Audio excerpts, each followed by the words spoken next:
Right, so this should actually work this time. Because I'm not trying to use YouTube, I'm not trying to be cool, I'm not trying to be edgy. This time, it's just, reading this. This is what I've decided to read. The Congealed Pie by Royal_Fish on Reddit, Nosleep. Now, I read about down to there when, the stream, I figured out the stream wasn't actually on correctly.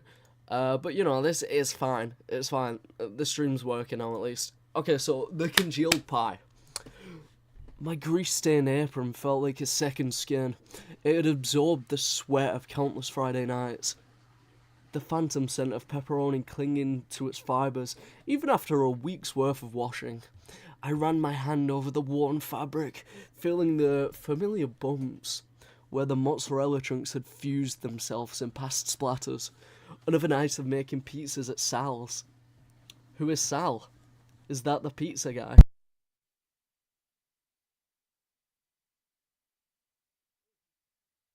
Yeah. Who is Sal? So, I imagine that's the the pizza place that the main character's working at. Sounds pretty generic. Is that an Italian name? I don't know. Anyway, another symphony of bubbling cheese and sizzling sausage playing out on the chipped formica countertop. Now, that entire description just sounds, a little sensual in nature. It really gets you into it. Then the order came through on the computer. Hashtag 825. It was always a little unnerving when those numbered orders popped up, usually reserved for late night weirdos or corporate catering gigs with names like the Synergy Group that sounded more suited to some alien business entity than Staten Island. This one had no name attached, just the number and the address of some gator community out past the toll booths. Now, sorry, but how are you a weirdo for, ordering pizza? Pizza's cool. Pizza's good. Oh, chat rate 1. That means someone was chatting on the stream. Let's give that a little check. I don't see any chats, actually. I'm just refreshing my thing. Yeah, no, if anyone has commented, I haven't seen it. Yeah. Anyway. So yeah, you're not a weirdo for, ordering pizza, that's crazy. But what really set this order apart wasn't the location. It was the instructions. No extra sauce or light on the peppers. None of that usual customer gibberish. It read like an architectural blueprint. Ah yes, the architectural pizza. This is one for true intellectuals. Okay, so the base. Organic tomato, San Marzano variety, spread in concentric. Anyway, circles, starting from the centre with an even 3mm border around each subsequent ring.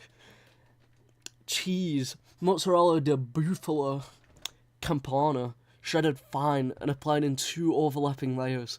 The first layer at a density of 75 grams per square centimetre. Second layer at 60 grams/centimetre squared. See, I said it in the other stream, I'm gonna say it in this one. This is just like a really autistic person ordering pizza. That's what it's, given. Like, what do you mean? They must be 3 centimetres apart and 500 consecutive, what? This is, this is supposed to be like a creepy story because it's on Nosleep. The only thing that's creeping me out is, how autistic this guy is. Genuinely, who orders pizza in this manner? Yeah. Pepperoni, sliced thin, arranged in a Fibonacci spiral, starting from the outermost ring density, 1 slice every 12mm along the spiral path.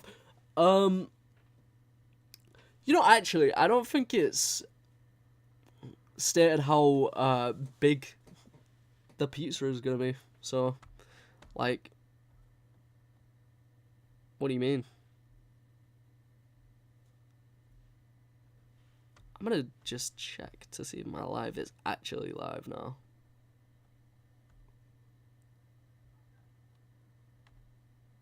Huh.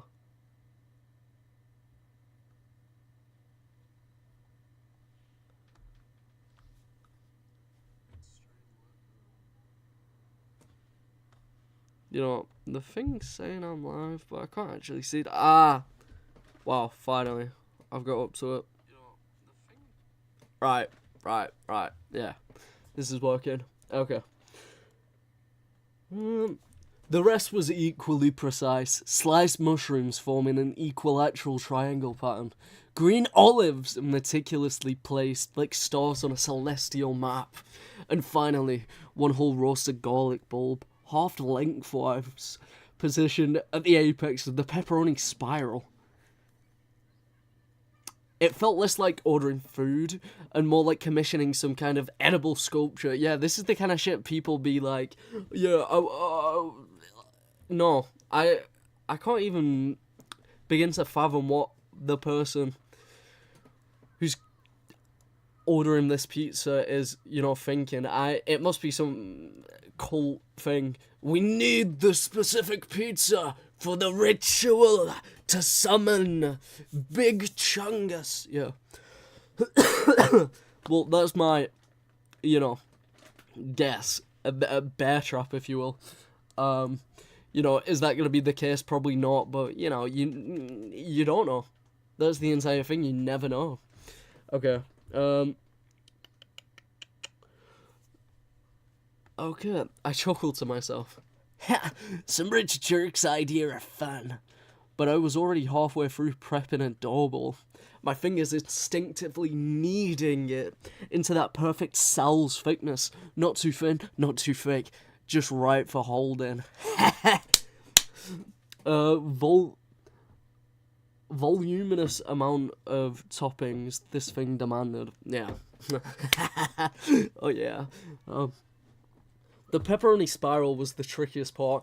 I laid out each slice on parchment paper and used a ruler to mark off the Fibonacci sequence before meticulously arranging them onto the pizza, like tiny red suns orbiting the molten core.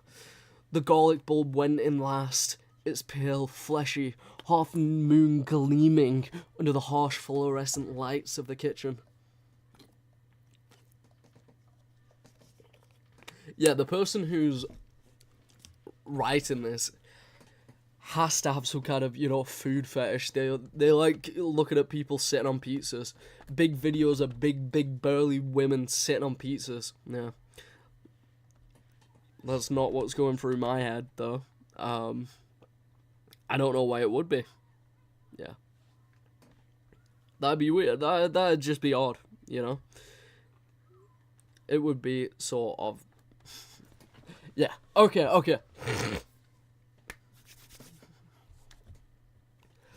I slid it into the 700-degree inferno, the heat instantly licking at the edges of my vision as I leaned forward to watch the transformation.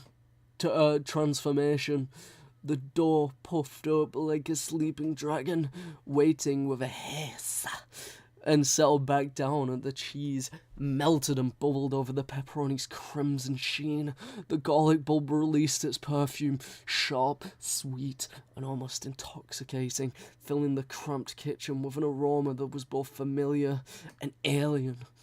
You know, familiar and alien, maybe it actually is an alien that's ordering the pizza.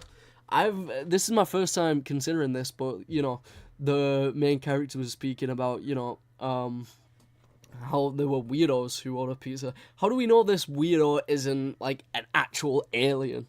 And then it happened. A faint hum vibrated through the floorboards beneath my feet. A low thrumming, like a turning fork struck against bone. It intensified as I watched, emanating from the pizza itself. The pepperoni started to glow, not just greasy sheen under the heat lamp, but an internal luminescence that pulsed with each beat of its strange rhythm vibrating in the air. The mozzarella turned milky white and then began to swirl like a miniature galaxy within its own crusty frame. And finally, as if molested by some unseen hand, the roasted garlic bulb at the apex of the spiral unfurled, splitting up along its pale curve, revealing not fleshy innards, but a single perfectly formed eye staring at me from it within the molten cheese and pepperoni. What? This is like the summoning of some type of Terraria boss. What? So this guy molested a pizza and it started growing eyes. This is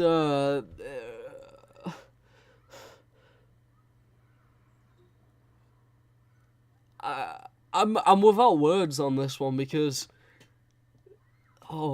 molested the pizza and it started. Oh, the pizza blinked at me. Fuck. Okay, it blinked. A slow, deliberate blink that seemed to suck all the heat out of the kitchen in one go, leaving behind an unnatural chill. Despite the oven's roar, then it spoke, not with words, but with a feeling perceived directly into my skull, like a thought rather than a sound. You have done well. I stood there, spatula frozen in my hands, halfway to its resting place on the counter, staring at the pizza as if I'd just sprouted another head myself. I really hope this isn't gonna be some kind of, sexual thing with the pizza, because that'd just be disappointing. This is such a good story so far. Yeah. Okay. I need to control myself. The eye blinked again, and this time it wasn't alone. More were forming in the molten cheese around it. A dozen tiny orbs of white light blooming like stars across the surface of my creation. Then, with a final pulse that rattled the metal racks above me, the pizza went dark. Just another pepperoni pie, glowing faintly in the heat as if nothing had happened at all, except for the sudden prickling sensation on the back of my neck and the overwhelming urge to check behind me. I took a deep breath, trying to convince myself it was exhaustion mixed with too many garlic fumes. I returned my attention to the spatula, ready to slide that weird pizza into its box and send it out on its way. But as my fingers brushed against the crust, something else pulsed beneath them. Not heat this time, but a faint vibration, like a hummingbird's wings, beating just outside of hearing range. So there's just a lass with a vibrator in the pizza shop is what I'm getting. That's great. That's amazing. That's brilliant, really. Yes, there's a hummingbird in the kitchen. Okay. I looked down at the pepper. Well, you know what, actually? Maybe I should try, recreating this pizza recipe. Like, yeah. I'm gonna try. Oh, chat rate 1. I just checked. Let's see if anyone's chatted on this. Right. But Winnie Murray's mum is watching. Hey, how's it going? Yeah. Okay. Let's continue. I'm gonna continue. All right. I forgot where I was. Where was the? Okay, so I looked down at the pepperoni spiral. The eye in the center was gone now, replaced by nothing more than a roasted bulb of garlic. Garlic? I muttered, staring at the pizza box like it held some arcane riddle instead of a late night snack. It was all probably just in my imagination playing tricks on me. After 12 hours standing over an infernal oven. She says, Happy Valentine's Day, honey. Well, thank you, Winifred.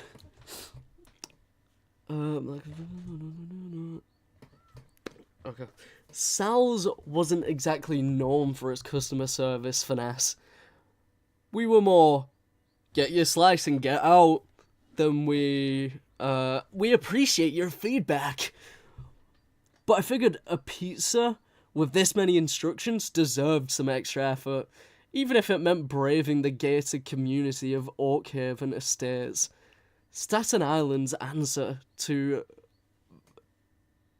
Versailles, where McMansions sprouted like mushrooms after a rainstorm, and every lawn was manicured into an unnatural green perfection. Okay, so it's just talking about a gated community. Brilliant. The drive out there usually took about 20 minutes on a good night. Tonight, though, something felt off. From the moment I pulled into Halen Boulevard, the usual din of car horns and screeching tires seemed muted, swallowed by the unseen blanket of quietude that pressed against my windshield like a damp gauze. Streetlights flickered with an unsettling rhythm. Not just on and off, but a pulsing strobe effect. Okay, so that made the world around me feel like it was breathing in time to something inaudible. Okay, so basically there's a massive Pizza Hut. We don't like the story, find a better one. Well, you know, there's only this much left. I'm gonna keep reading it. I'm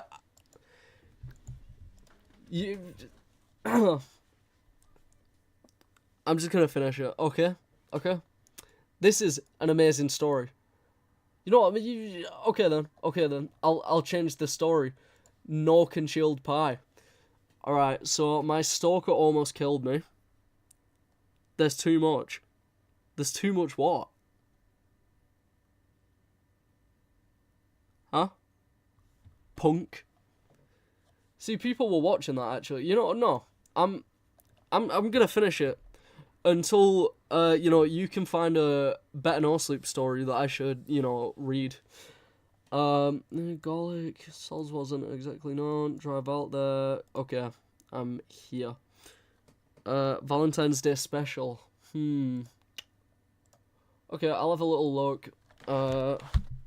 Oh, actually, I do know a Nosleep story that is a bit Valentine's-esque. Let me just get that up.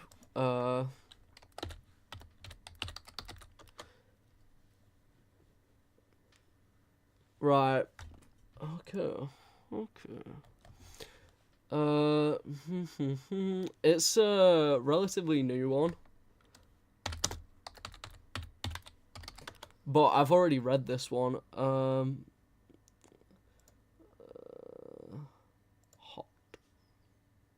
Yep, found it. Right. Oh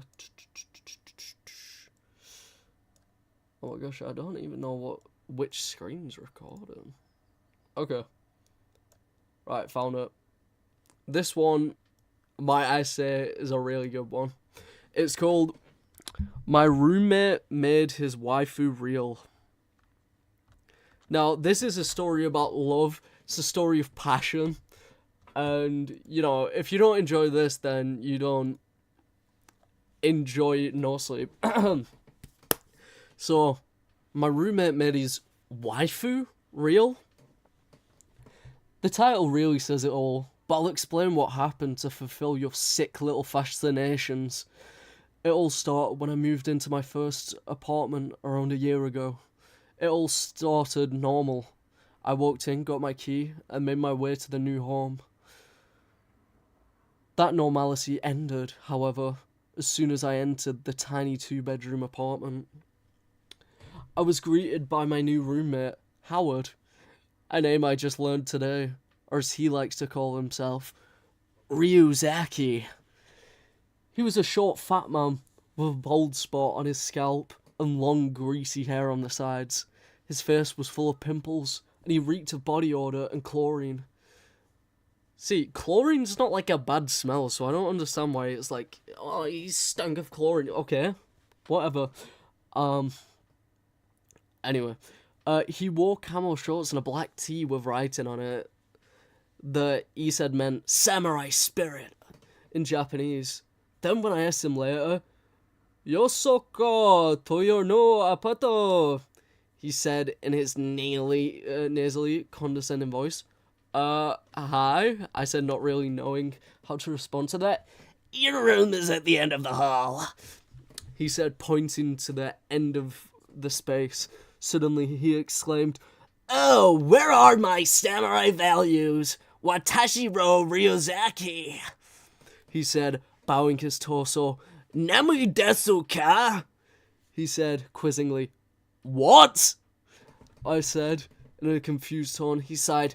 "I should have known the person to move in would be another Baka Gaijin. It means, what's your name in Nihongo?" he said, with his condescending tone. "Oh, Connor," I said, trying to suppress my annoyance at his patronizing tone. "Well, I'll leave you be, Connor, if you need me." Oh. "Well, I'll leave you be, Connor. If you need me, I'll be in my room watching anime. Make sure to knock first, though," he said, turning to his room right next to him, quickly shutting the door. As I made my way through the apartment, I could see the horrible state it was in. In the living area and the kitchen, manga was stacked up in pillows. There were tissues everywhere, and the dishes hadn't been done in what looked like weeks, maybe even months. The pantry was only stocked with ramen packets, and the only utensils in the drawer were chopsticks. In the bathroom toilet... Shit. I looked away for a second and I lost my place. In the toilet?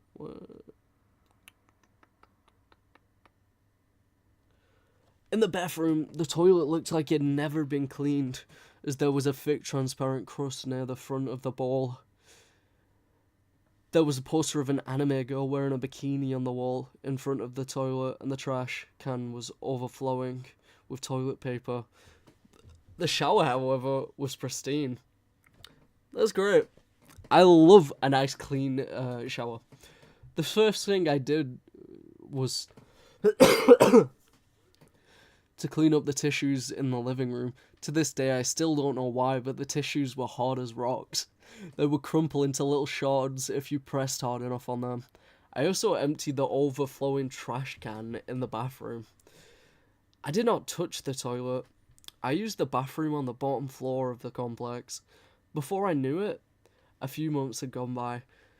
Howard hardly ever left his room during that time, and life was peaceful. I was doing online classes and working as a grocery stocker part-time. That piece was broken when Masquerade 3 Refill came out. Howard was obsessed over the game. He would spend hours just looking at the portrait of Mitsubu, a character in the game, whenever she was on screen. He barely ate, he hardly slept, still he managed to be obese. He never showered once, and never paid rent. When he eventually romanced Mitsubu, he spent an entire day replaying the love confession over and over and over again. I don't know how he didn't get tired of it. One day Howard was looking at Mitsubu and said, "Isn't she the most beautiful woman you had ever seen?" "What?" I said, surprised, as this was the first time he'd spoken to me in months. "Isn't she the most beautiful woman that you ever seen?" he repeated. She's attractive, I guess, but she's not real," I stated. "She will be one day," he replied. After he had thankfully beaten the game, he became a hermit once again, never leaving his room except for eating, using the bathroom, and at night, when he thought I'd gone to sleep, he was always back in the morning. So one night, I decided to stay up until he came back, as I didn't have any classes or work that day. Oh, this is getting emotional. Okay. When he came back, he was carrying a black plastic bag of what looked like multiple objects. I, however, couldn't get a good look at what was in the bag, as he quickly shuffled back into his room and closed the door. The next day, I went up to his door and knocked. "What do you want?" he said rather aggressively.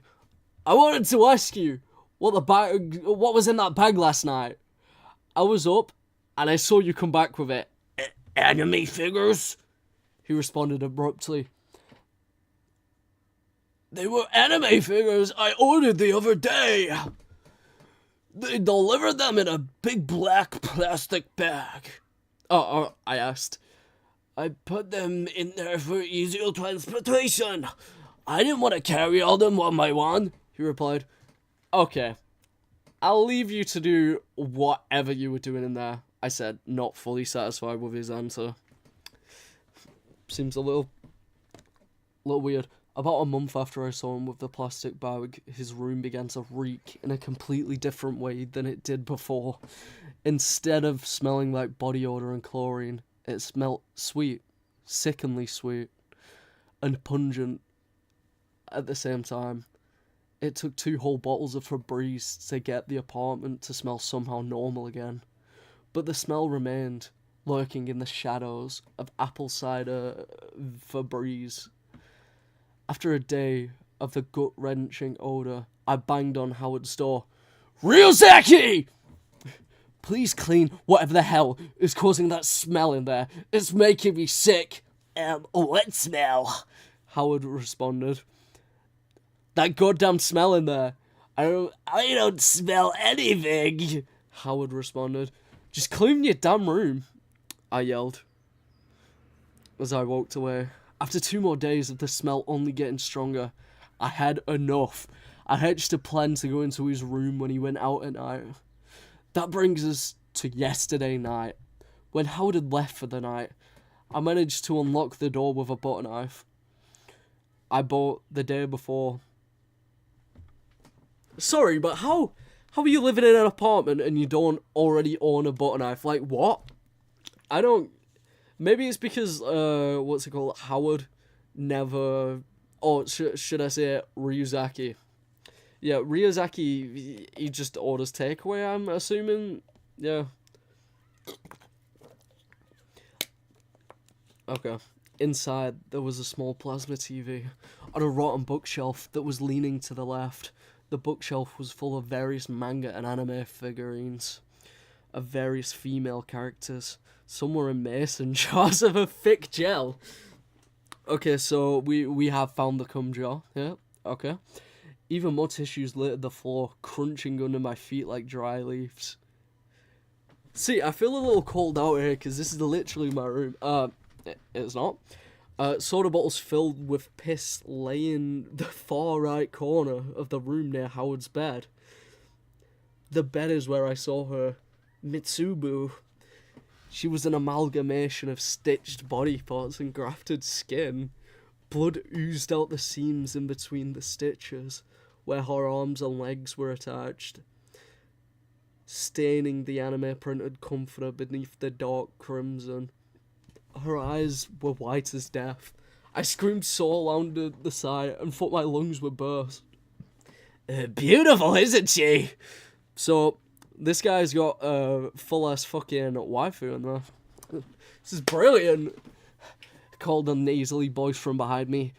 She's finally real! Ryuzaki! Did you do this? I cried out, barely being able to stop myself from vomiting. Yes! My dearest Nekama, I did! Why? I sobbed. As soon as I laid my eyes upon her, I heard her call my name and say, Ryuzaki, make me a vessel so we can be together forever. So this is following a few of the same, like themes and stuff of My Hero Academia. I'm noticing because, a vessel, Shigaraki was All for One's vessel. Pretty creepy. Ugh. Make me a vessel so we can be together forever. So I decided to borrow some parts from the morgue nearby to make her a vessel worthy of her beauty. A vessel? I asked, still sobbing from the horrific sight. A body she can inhabit when she comes down from heaven to see me. Her true love. You're insane! I refuted. Some call me insane. I say that I'm in love. Howard said in a snooty tone. I'd enough of this high and mighty attitude, while a doll made of human flesh sculpted to what looked like a video game character lay next to me. I punched him hard. He tumbled backwards, his large belly jiggling as he fell. How dare you hit a samurai! He screamed as he lunged at me with all of his force he can muster. With all of the force he can muster in his large legs when he struck me. The sheer mass of his body made me fall onto his bed, right on Mitsubu. I felt a sickening squish on my back as I landed on the doll of flesh. The force of me landing on it made the torso cave in, and the arms became unstitched and fell on the floor. No! What have you done to Mitsubu? Howard yelled, crying. She was perfect! We were going to be together forever! He said now, sobbing hysterically. When I left the room, Howard was kneeling on the bed, crying over this destruction of his doll. Now, may I pause and just say something? This is not just his doll. This is his one and only. His waifu. This is his everything, you know? I called the police while I left the apartment complex, and they came 10 minutes later, dragging a still crying Howard out of the apartment building and into the squad car. And that's where I'm at today, in my car, typing all of this out after being questioned by the police. Howard is being charged with 5 counts of mutilation of a corpse. His trial is next week, which I will testify as a witness on. I still honestly can't believe this happened.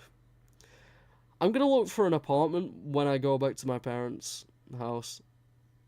No roommates this time. I've thoroughly learnt my lesson. So this is this guy's first story.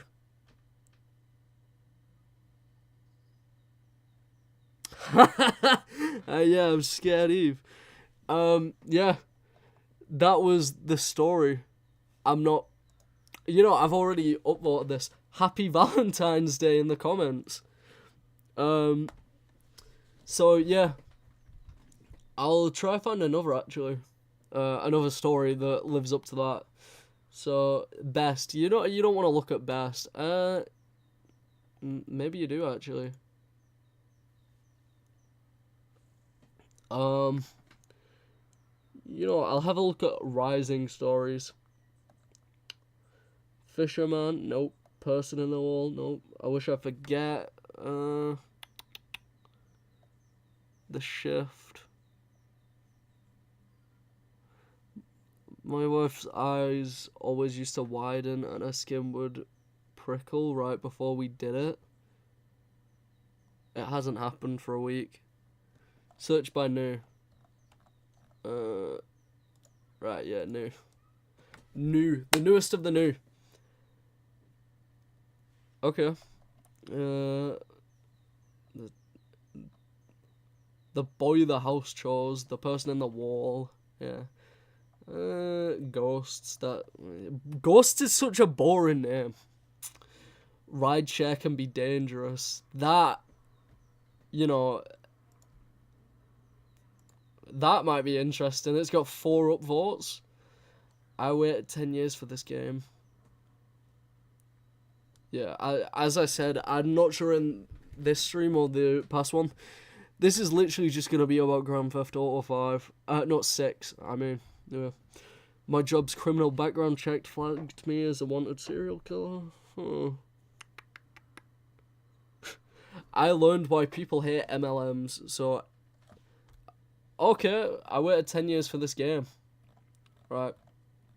Now, these are meant to be all horror stories. Because that's what Nosleep is. Where the hell is the 10 years for the game? I've completely lost it.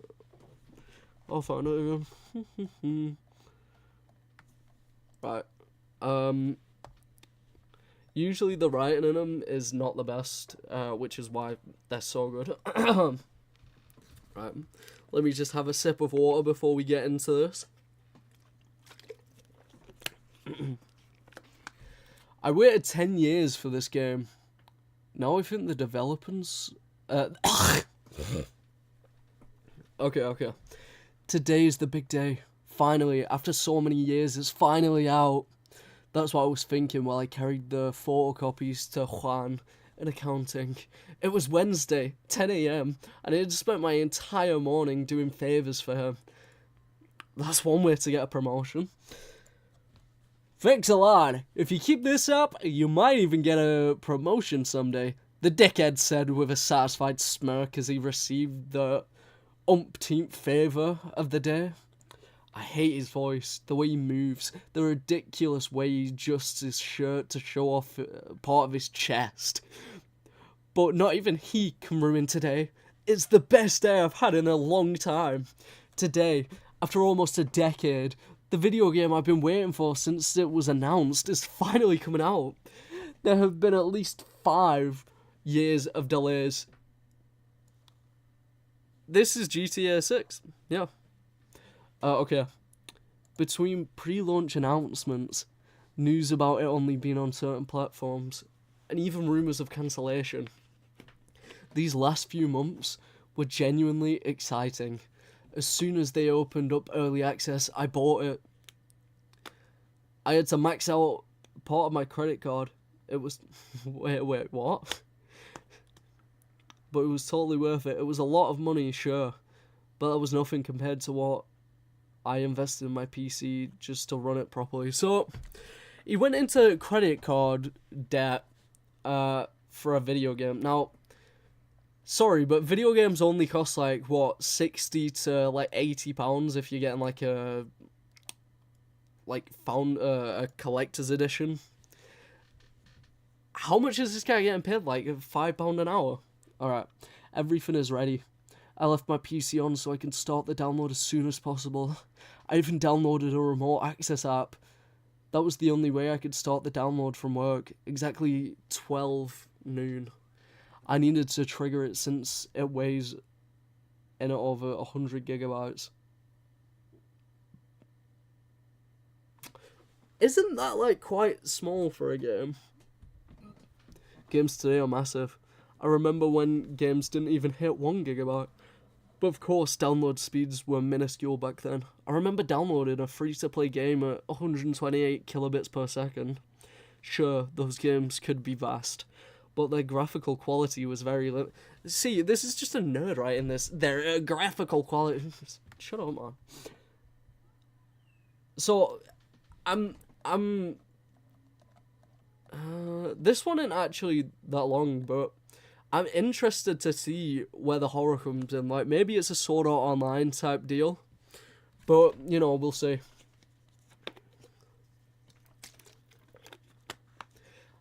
I think I actually got used to bad graphics. They even trigger a certain nostalgia in me. A particular taste. They're like watching a black and white movie. A sign of a simpler world with fewer worries. Where life, perhaps viewed from that lens, was easier. I'll tell you what, and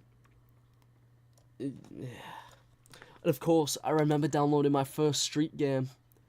It was a mind-blowing experience, going out into the streets, jacking any car, and roaming the city with almost absolute freedom. It was incredible. The camera movements were clunky, the combat was crude, and the graphics were ugly as hell.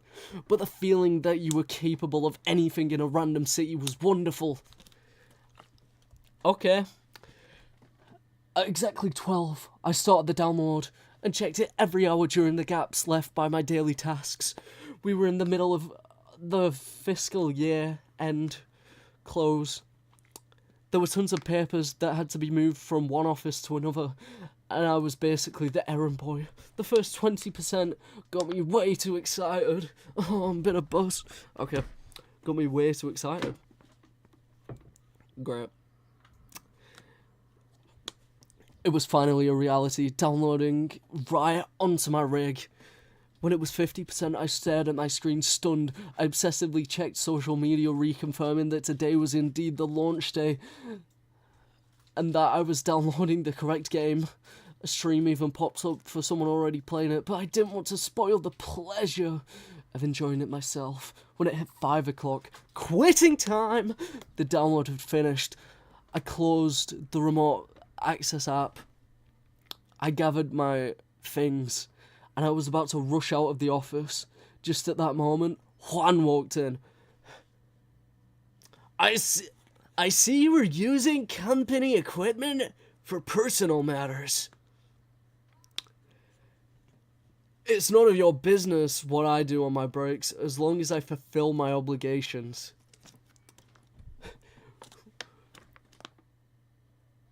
We're getting aggressive, kid? Look, you need to slow down your rhythm, or you'll never be successful like moi. I let out a suppressed laugh, finished packing my stuff, and proceeded towards the door. As the boss was saying to you, your uncle. The boss? Yeah, exactly, your uncle. My uncle asked me to tell you that you need to stay another hour to verify that no documents were left on the desks. Okay, that's just horrible. Yeah, no, you need to stay an hour later because, yeah, I hate you. And you were sarcastic to me. And I am very successful compared to you. Yeah. Flip off, dude. Okay. Sounds like that's your job. Well, it sounds to me like I'm gonna go play Street, and you're gonna have to review what I told you. So wait, even the boss guys, yeah,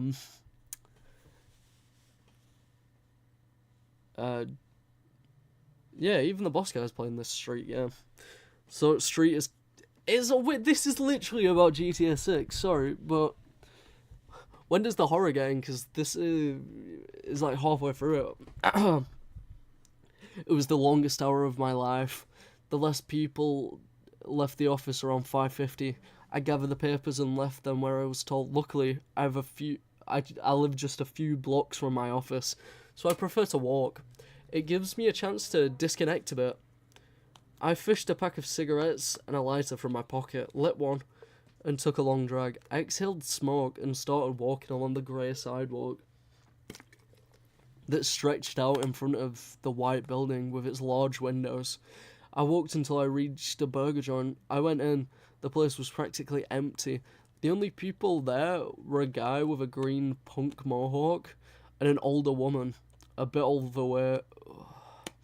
I approached the counter and ordered a simple combo. Do you want to upsize your order? Asked the girl with messy hair, under an orange cap and slightly smudged makeup. I don't think so. A long day, don't you think? You can say that again. Wait. I don't know which one's the female. It's not making it very obvious in this story. You can say that again. I'm almost done with my shift. Hope you get some rest, I said, noticing a semi-flirty tone. Oh. Despite her tired... Oh, wait. So, this is my call out for the story. I am predicting that he's already in the game, right? And this is part of it. He just doesn't realise. Like, it's sort of a Sword Art Online type deal where he's, like, stuck in the video game, but... more that he doesn't actually know he's in the game. So we'll see if that theory comes to light. Despite her tired eyes, she was a beautiful girl. Her cheekbones formed a lovely triangle with her mouth, and her full lips drew a subtle smile. Maybe we can grab a drink later. She took the receipt paper and wrote down her name and phone number. I grabbed my order, shoved the paper in my pocket, and walked out towards my house. So, this guy is pretty rizzy. As I left, I saw a naked man running and shouting very strange things. I waited a moment to see if anyone else appeared from one side of the street or the other, but there was nothing. I could hear the man's voice fading as he ran away. I kept walking down the empty street. Night was starting to fall, and it was odd that this particular street didn't have any cars or people. I walked a few more blocks and saw the reason for such solitude. There was an accident involving at least 3 vehicles. It didn't look too serious, but the ambulance sirens were already approaching. So there was a big car crash.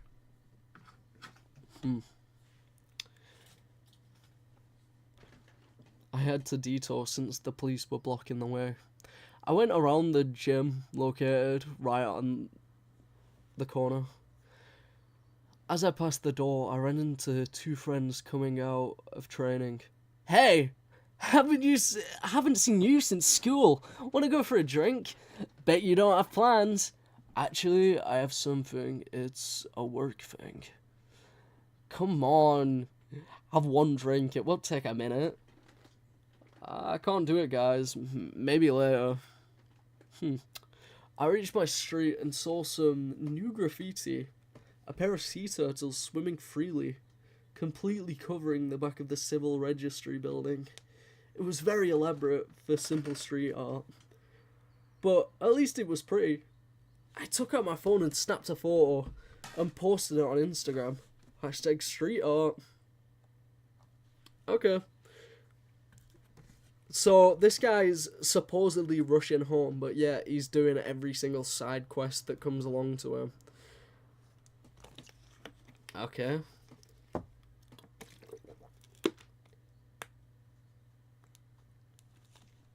While I was browsing the hashtag, I saw that Street was officially out. I entered my building, a 20-story exposed not black, brick tower.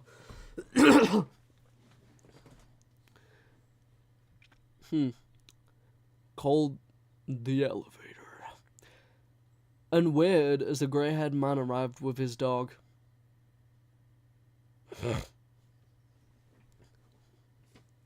Okay. Who was almost equally grey. The man entered and thanked me for waiting. I got to my apartment and opened the wooden door with one hand, while holding my burger in the other. So it's just a small burger though.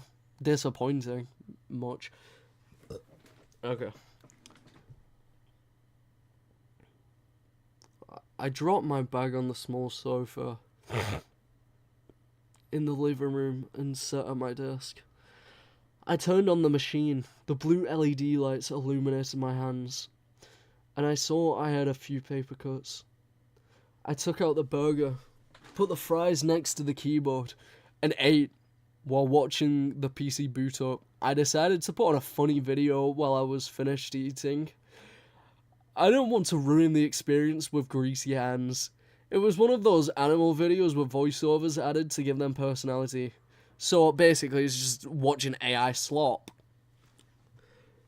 I finished eating, grabbed my soda, opened it carefully and took a sip. Then I threw my wrappers in the trash and opened Street. The good stuff was starting. The loading screen showed images of street art vehicles and women in bikinis. It took a few seconds to verify the version. I pressed play. The game started with a short cutscene introducing the protagonist having an argument with a colleague while escaping what looked like a gang fight. Oh no, the Crips and Bloods far. Okay. The camera movement was extremely fluid.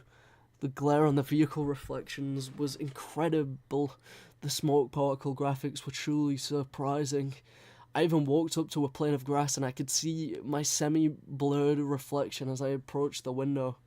Oh, a pane of glass. I thought it said grass and I sort of panicked because obviously I don't touch grass.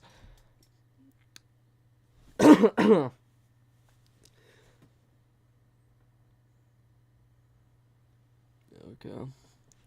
There was zero sensation of lag. I tried to activate my PC's FPS counter, but I couldn't get it to work. I looked for a vehicle so I could tour the city and see more of the graphics. I stood in the middle of the street and a car stopped. I smashed the window easily, but the man driving resisted. We had a brief fight. The combat was fluid, but the sound of the punches was somewhat uncomfortable. Blood stained my character and part of the vehicle. I got in and started driving. As I moved forward, I checked the side of the car. The window was still broken and blood was staining the door. Nice detail. The driving was quite sensitive. The only thing that when I crashed into people, the car damaged rapidly. Okay, and the windshield filled with blood. Quite realistic, but it verged on unsettling. I did a few laps around the zone until I found a building with white walls and large windows that looked particularly familiar. Oh, so this is literally just like outside of his apartment, I'm presuming. I kept driving until I found a burger joint. It seemed they had made a deal with the creators to feature the same burger around. What a nice touch. I approached the counter and looked for the controls to order food, but they weren't very clear. The cashier NPC got overwhelmed and said she would get a boss. That even though she was leaving, she would help me. A woman approached me wearing the establishment's cap, but casual clothes, messy hair, and pretty eyes. Okay, so yeah, this is just like an Inception thing. Even in the game, the cashiers are cute, I thought. I managed to check the controls to order, but I couldn't get anything. I got stressed by the difficulty of the controls and checked the weapon rail. I had a 9mm, a magnum, and a knife. Good opportunity to test the weapons. I pulled out the magnum and fired at the register. It exploded in a very realistic way, and the NPCs dropped to the floor with their hands on their heads. I aimed and shot the girl in the head. Brains splattered all over the floor of the place. It was pretty uncomfortable. The second NPC ran out. I shot him to test the distance damage. The NPC dropped to the ground immediately. The combat is strangely simple, but the realism leaves an unsettling feeling. Alright.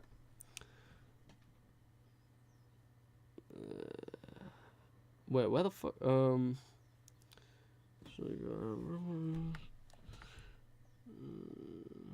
Okay.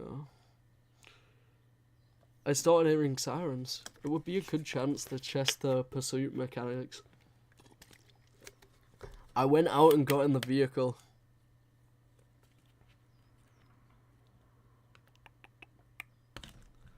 Okay. Oh. Okay. I went out and got in the vehicle. Drove a few streets down and there was an accident with 3 vehicles. I kept going and they were chasing me. I ran over the paramedics while trying to dodge the cars. The sound of breaking bones made my stomach turn. Maybe they shouldn't have added that sound, I thought, already planning my review of the game. Passing the accident, I saw the same sea turtle graffiti. Hey, they use street art as part of the game promotion too. What great detail. I saw a brick building very similar to mine. Not much creativity among architects, I thought. The building security guard tried to stop me. I took the opportunity to test the knife combat. A couple of stabs and the man fell. Seriously, it's too simple. I saw a security fire axe and took it because I wanted to test another weapon. And if the cops arrived, it would be useful. Bro, this is like the worst story I've ever heard. Let's find my apartment. It'll be fun to see how they decorated the interiors. I got into the elevator and pulled the X from the menu. There's no better way to open that wooden door than with a good axe blow. I chose the heavy attack and swung my X at the door. I heard a strange sound outside. It didn't come from the game. I took off my headphones.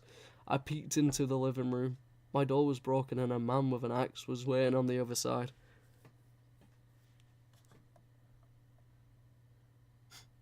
Good opportunity to find your coworker. You know, I agree on that.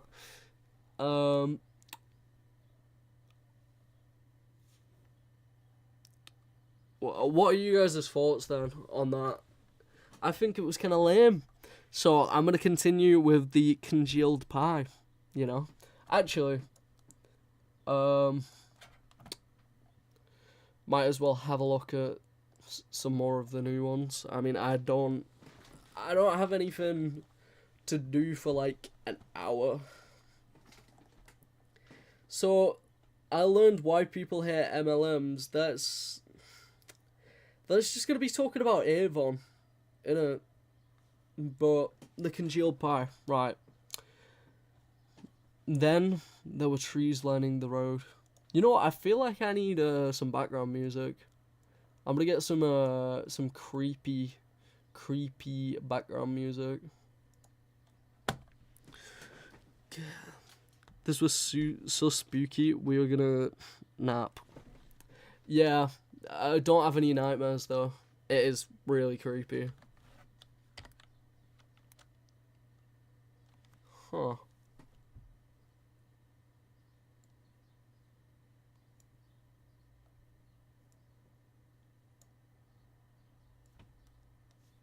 What the hell?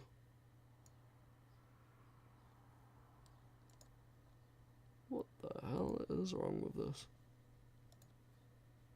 Okay. So I've got like 10 instances of Opera GX open now.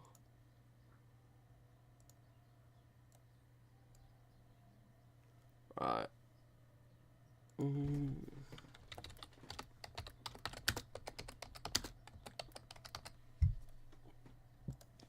Yeah, copyright free ambient music.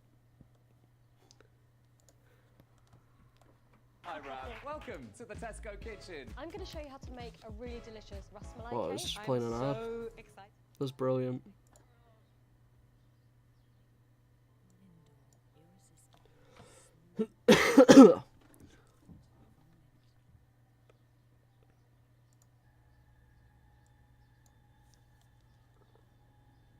There. Perfect.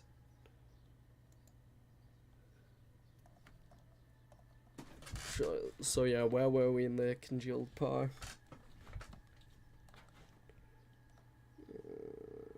Okay, so... Okay. The Oakhaven Estates gate loomed ahead of me, imposingly, the wrought iron archway appearing to twist into impossible angles through the broom. The guardhouse was dark, no flicker of light in any window, not even a single security camera blinking on. I rolled down the window to check for an intercom button, but there wasn't one. Just the oily sheen of fog or mist, thick enough to make the air itself feel heavy and slick against my skin. Then the gate swung open with a groan of rusty hinges. Apparently the residents' HOA fees were not going towards maintaining it. Yeah, clearly not. I pulled through hesitantly. Wow, no, hesitantly. Engine ticking louder in that sudden silence. Okay. You can't even hear the music in the background.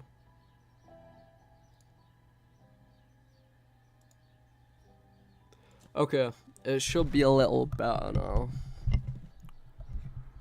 Right.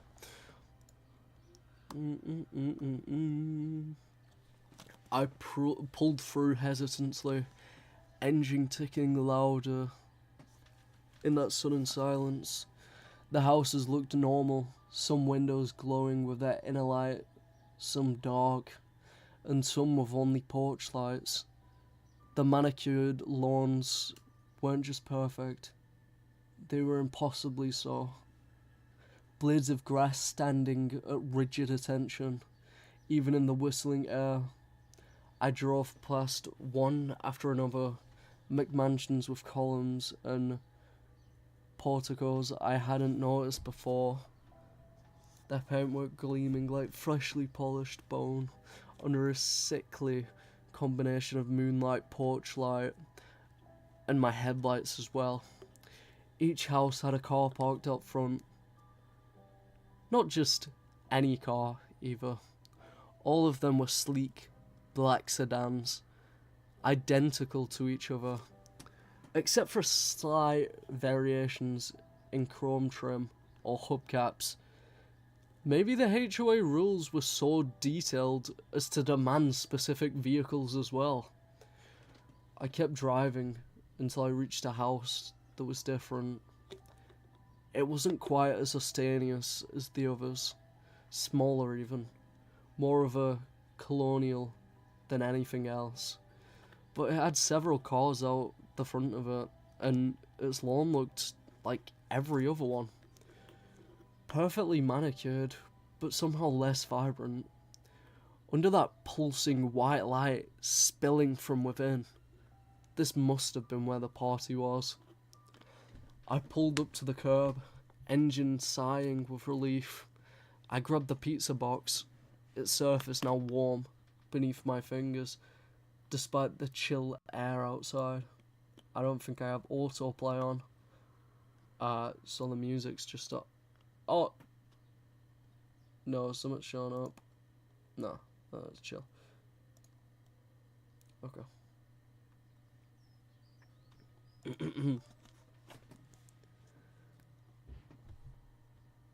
So yeah, this is quite creepy. As I reached for the doorbell, I instead found an ornate door knocker, shaped like some kind of stylized lion head with ruby eyes. A single word floated out from behind the door. Before I could even knock, finally, I looked over. The windows weren't just lit up. They were filled with faces pressed against the glass, all staring at me with identical expressions of relief and hunger. Not human faces exactly, but something that wore them, like masks. Pale, gaunt things beneath skin, stretched. Wow. Sorry, but the music just let out some, like, creepy sound effect. I don't know if anyone else heard that, but that was quite unsettling for me. Okay. Okay.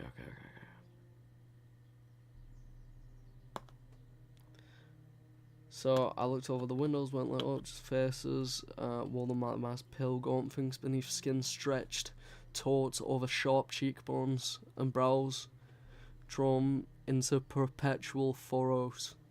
Their eyes were black pits. In those pallid visages, reflecting nothing back except for a faint flicker of the same pulsing white light I'd seen emanating from inside. And then one of them, or maybe it was just the closest one to me, they all seemed to start blurring together into some kind of single entity with too many eyes and mouths, reached out through the window, its long fingers tipped with unwashed fingernails that scraped against the glass like obsidian shards. The arm stretched and stretched. It didn't move towards the pizza box so much as it reached through it, pulling at something unseen within the cardboard depths before letting go with a sigh of contentment.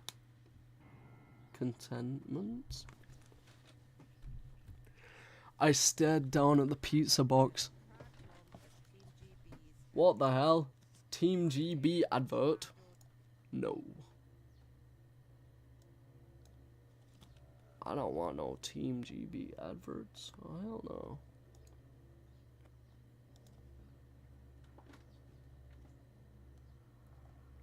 Yeah. There's not long left.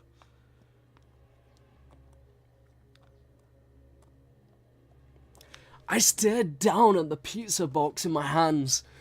The smiling caricature of a mustached Italian man, now slick and wet.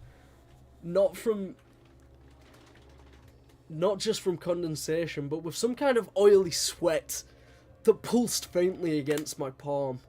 And I knew somehow that this wasn't about garlic or hungry rich people anymore. It never had been. So you didn't get that when you saw an eyeball in the pizza. Sorry, but the main protagonist of this story is, you know, stupid.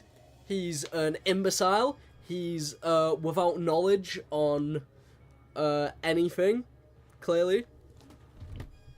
Okay, no, it's fine. It's fine. It was about something hungrier than any late night craving on Staten Island could ever really satisfy. Something that wore faces as masks and reached through cardboard to taste the offerings of a world. It seemed determined to devour one greasy slice at a time. This just sounds like a fat dude. I tried to pull back, my hand jerking, away from the box like it had suddenly become branded with hot iron, but something, a thin tendril of that oily sweat, slicked warmth, snaggled on my thumb and held fast. I tugged at it, reflexively tearing loose a ragged strip of cardboard, along with what felt like skin.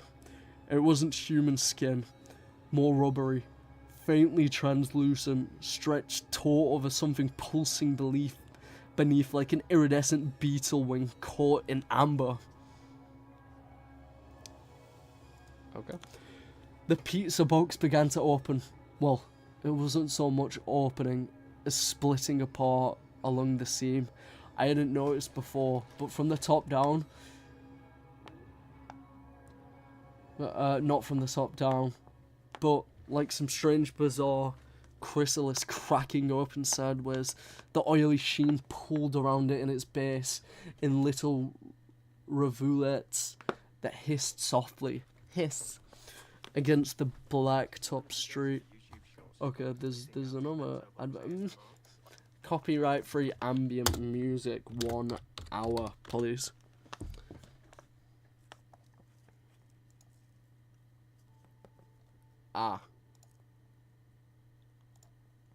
Finally.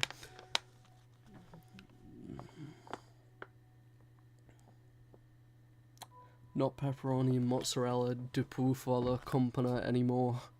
Not even something vaguely resembling a pizza at this point.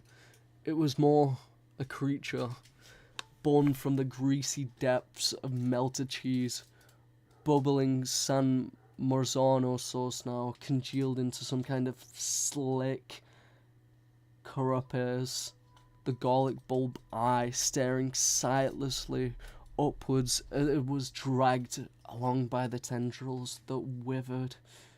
That writhed with an oily luminescence not quite alive, but somehow more than just animate.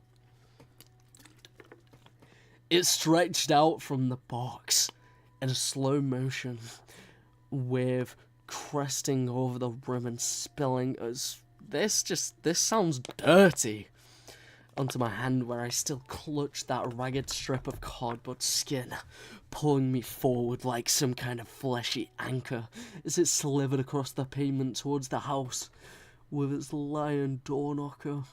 The faces in the window, they all began to sing, no longer pale and gaunt beneath stretched skin, but somehow more defined, with the pulsing white light spilling from behind them. They sang a wordless hymn of a hunger that seemed like a melody. More. But more like some kind of vibration resonating in my teeth and cheekbones. I wanted to scream. I truly did. But it was like trying to shout underwater. My voice just came out as this choked, gurgled, swallowed by the oily warmth spreading over my arm from where the pizza creature had first laid its tendrils upon me, slopping towards the ground with a sickening, sucking sound that made every hair on my neck stand on end. The smell of cheese now repulsed me for the first time in my life, a sickly sweet reek clinging to the damp air. It pulsed with an oily heat against my skin, each beat sending tremors up my arm like tiny earthquakes. I couldn't see it anymore through the greasy curtain of shredded mozzarella that draped over my hand, but I could feel its molten core sloshing closer to my elbow. I wheezed, adrenaline finally kicking in. After the initial shock had worn off, I clawed at the gooey mass with both hands, scraping against its surface like a raw dough, mixed with bone fragments. A chunk of pepperoni flaked and plopped onto the street. I continued clawing, while violently thrashing the blob across my jacket zippers. The mozzarella curtain rippled and retreated momentarily, revealing a patch of glistening red sauce that bubbled angrily. I flapped my arm and flicked my hand towards the ground like a bullwhip until the mass began to loosen. With one shuddering heave, it fell away from me in a limp heap of doughy appendages and congealed cheese. I was running to my car within seconds of being relieved of the pizza box and its contents. I did not stick around to witness the aftermath. Sorry, I'm feeling disgusted but also somewhat hungry. I doubt I'll ever eat cheese again, let alone pizza. Ah! But yeah, this was from u/royal_fish, and it was a story. Yep. Definitely a story.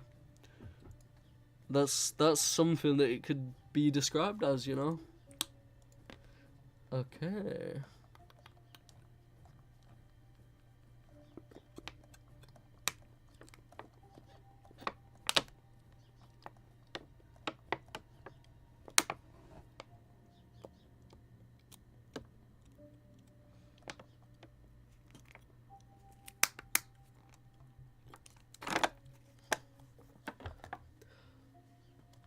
Okay, you know what? That was the end of the stream.